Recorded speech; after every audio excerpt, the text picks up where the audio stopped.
Hi పిల్లలు, good morning. Praise the lord. ఈరోజు memory verse నేర్చుకుందామా? కీర్తనలు 121:7. ఏ అపాయమును రాకుండా యెహోవా నిన్ను కాపాడును, ఆయన నీ ప్రాణమును కాపాడును. Praise the Lord. పిల్లలు అందరూ కూడా ఈ మాట జ్ఞాపకం చేసుకోవాలి. ఎందుకు అంటే యేసయ్య ఏ అపాయం రాకుండా నేను కాపాడుతాను అంటున్నాడు.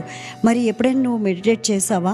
ప్రతిరోజు కూడా ఈ మెమరీ వర్స్ ఎప్పుడైతే నువ్వు జ్ఞాపకం చేసుకొని ఈ మాటను పట్టుకొని నువ్వు ఎక్కడికి వెళ్ళినా సరే ఇది జ్ఞాపకం చేసుకొని రోజంతా ఎప్పుడు ఏ టైంలోనైనా నువ్వు ఈ మాటను జ్ఞాపకం చేసుకుంటే నీకు ఏ అపాయం రాదు, ఏ కష్టం రాదు, ఏ ఇబ్బంది రాదు, ఏ విధమైనటువంటి బాధ లేకుండా దేవుడు హ్యాపీగా చూసుకుంటాడు.